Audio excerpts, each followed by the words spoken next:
I think tu society wamewatengenezea wanawake situation ya kwamba wao hawawezagi tu mpaka wawezeshwe. So this time wanawake ambao tunaweza tunaonekana kidogo tuna mambo mengi sana, lakini as I said it's choices na priorities kwenye maisha. Me, I know people who are making lots of money but they don't know what to do with it. I know so many people ambao ukimfanyia calculation kwa mwaka anaingiza mtoto milioni 200, lakini ni mipangilio tu ya maisha na choices na priorities. Okay, nilikuwa napitia comment baada ya kuposti ukiwa kwenye Defender mpya hiyo, lakini watu wanasema kwamba range ile umepeleka wapi? Nini kimetokea? Yeah, so as I said, range nilimrudishia mwenyewe alionipa. Alikuwa ni mwanaume wangu and then akanipa ultimatum. Alikuwa anataka kunioa and it was too fast. So nikamrudishia range yake. Nikamwambia you know what? Yaani ilikuwa ndoa inakuja kwa kasi sana. Kwa hiyo nikaona kama maybe ndoa inakuja kwa kasi sana kwa sababu ya gari. Hebu nirudishe kwanza gari alafu tuone itakuwaje. Lakini ulidai mlikutana msikitini. Yeah, tukutana msikitini. Sasa kama mlikutana msikitini, si kama ni Mungu amebless sasa. Kwa nini kama unakuwa unataka kuolewa na yani kama unakwepa ndoa hivi? Hamna, so kama nakwepa ndoa, so kama sitaki kuolewa. I feel like we shouldn't rush things. Kuna vitu they take time. Kitu kama ndoa tunaongelea lifetime decision. Unapokubali kuoa au kuolewa, maana yake huyo mtu unayekuwa unaolewa naye, unaenda kuishi naye for the rest of your life. Mimi nikiolewa sitaki ndoa yangu ivunjike. I want to be with my person for the rest of my life. So sidhani kama ni decision ya mimi kuirush sana ama kuwa under pressure. Kwa sababu it felt like I was under pressure. So sijataka pressure, nimetaka I need to take time for myself. Yeah, kama ndo mwanaume ambaye Mungu amepanga niolewe naye, hata iwe lini tutaoana tu. Sasa naona mimi ningekuuliza kitu. Na hichi kuna mtu aliniambia nikuulize. Wewe sasa hivi una nyumba kali, lakini pia una magari ya thamani. Sasa mwanaume ambaye labda anakuja kukuchumbia wewe, ni vigezo gani ambavyo anatakiwa navyo? Kwa sababu kama kuna kushindana fulani hapa tunaona kwa mbali mambo kama hayo. Awe mcha Mungu, awe anampenda sana Mungu. Awe ana kipato zaidi yangu mimi. Awe ana heshima, afu awe extremely kind. I'm a kind person. So mwanaume ambaye mimi nakuwa naye, he has to be very kind. Yaani mimi kishakuwa na romba au tuwezi kudumu. Na pia akubaliane na swala la kwamba mimi siwezi kuacha kazi. Yaani tukikutana siwezi kuacha kazi zangu, yaani siwezi kucompromise. Kazi siwezi kucompromise. Bwana wewe. Awe mcha Mungu. Kama ni mcha Mungu lakini ana pesa inakuwaje? Na sasa hapo hatutaweza. Bwana wewe. Tukinani hapo kwa. Ngoja let me tell you one thing. Niambie. Hela sio kila kitu kwenye maisha, lakini iwepo. Nisikilizeni kwa makini. Hela sio kila kitu kwenye maisha, lakini iwepo in case ikihitajika. Tukiwa hatuna kabisa tutakula nini? Tutakula mapenzi, mahaba, watoto watasoma wapi?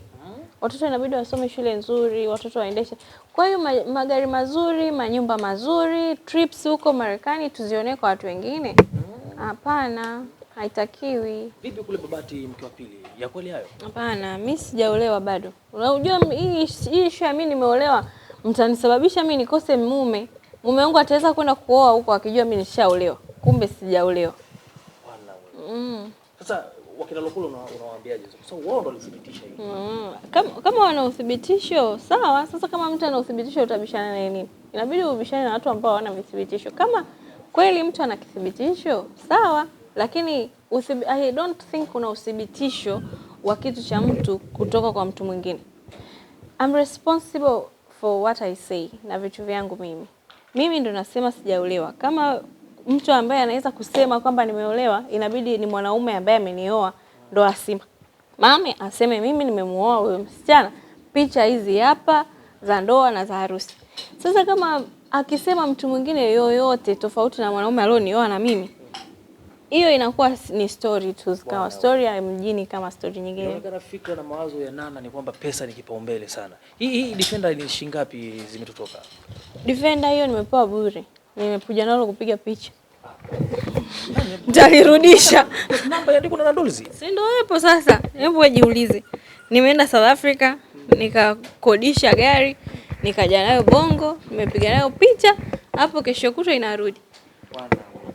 Umefikia huko? Sisi ndo maisha ya kufake until you make it.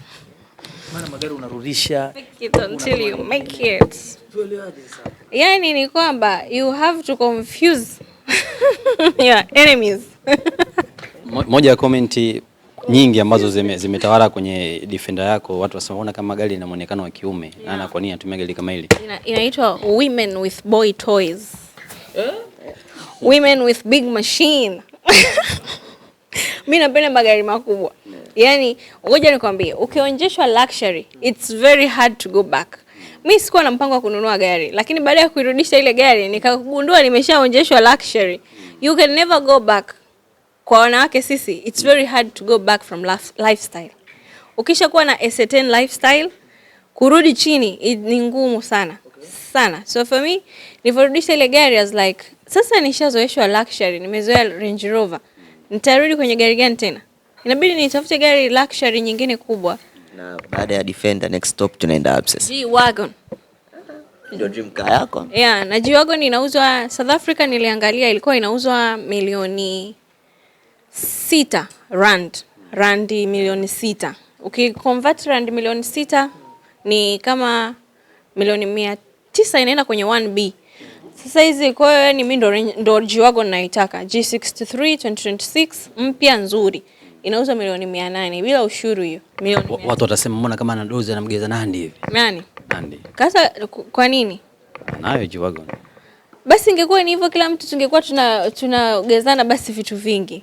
Kwa sababu kama mtu ameamua kuwa na kitu kizuri na wewe unatamani kile kitu kizuri, ndio vizuri. Ndio nzuri. Mimi kweli mimi namgeza kila mtu mwenye maisha mazuri, na mimi nayatamani hayo maisha mazuri wanayoishi wao. Kwa hiyo kwa nini nisihangaike sana kupata hayo maisha mazuri ambayo wao wanayo? It's a good thing kuiga. Unajua ukiwa unamuiga mtu mlevi, unamuiga mtu msengenyaji, unamuiga mtu anafanya ni mbaya. Lakini kama mtu ana maisha mazuri na unayatamani na unayaiga, that's a good thing. Yeah. Okay, Nana. Wengi wamekuwa wakidai kwamba wewe ni miongoni mwa character ambao ni wagumu sana kwa mtu kusogelea wewe. Yaani upatikanaji wako ni mgumu sana. Lakini pia unatajwa kama miongoni mwa watu wenye huruma sana. Ni kitu gani ambacho ulipitia kwenye maisha yako ambacho unakifili mpaka unaamua kwa hivyo? I'm just like this. I'm a kind person. That will never change. No matter the comments. Unajua social media inakufanya you question yourself, eh? Unaweza ukaingia sehemu mtu akakuandikia kitu ukaanza paka kujiuliza kwamba hichi kitu kimetokea lini na wapi, lakini social media ni sehemu ambayo people they really gonna make you question everything about you. But me normally I'm a kind person. Na huruma kupitiliza na upendo sana. Napenda sana watu. So kuitan sijui ni mtu ni mcheshi, mimi huwezi kukaa na mimi hujacheka. James knows me. Yaani huwezi kukaa na mimi hujacheka, hujaenjoy. Mimi ni kogo tu. Yaani ndo maisha yangu yalivyo. So hayo maisha mengine ambayo watu wanajaribu kuyatengeneza huko behind the scene wapi, ni maisha yao, sio maisha yangu. Tuzungumzie posti ambayo ulikuwa umeposti siku 2 zilizopita, ama usiku wa kusherehekea siku yako ya kuzaliwa. Uliposti kwamba leo ni siku yangu ya kuzaliwa, sitaki nisherehekee kivyovyote, badala yake nimeamua kununua magari mawili.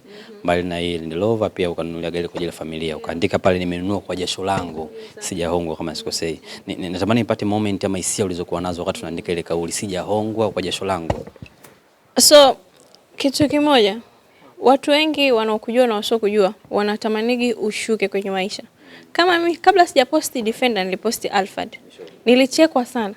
Watu walisema amedrop, ana hela, amenyang'anywa Range. Sasa hivi anaendelea amerudi kwenye Defender. Ni aibu, kwani umepost? Niliposti nione watu watasema nini kwanza. Wakafurahia sana. And then nilipokuja kuposti Defender, maneno yakaanza kubadilika tena. Kwamba yani unajua watu tu wanatakaga vitu vibaya viwakute watu. I don't know why. Ila ni watu wengi sana wanakaga tu wanasubiri anguko la mtu. Na ni watu ambao hujawafanyia kitu chochote. So for me, mimi naanza sana na mimi. Mamangu ni mtu naongea naye sana. Kabla sijajenga nilimwambia na hela hapa nikujengea au nijenge, akaniambia jenga, na aliniambia. Na mimi najua kwamba unajua mimi nikifeli ni rahisi sana. I mean wazazi wangu wakifeli ni rahisi sana kuja kukaa kwangu. Tofauti na mimi nikifeli kurudi nyumbani. Ni uongo. Siwezi tena kurudi kijijini Babati huko ukaanza kufanyaje, lakini wazazi wangu wakifeli kule ni rahisi sana kuja pale kwangu kukaa kuishi, So nilivonunua gari nilimwambia mamangu, watu hawajui kwamba gari ile Defender nimeinunua last month. So yani nimeipost jana lakini nimeinunua tangu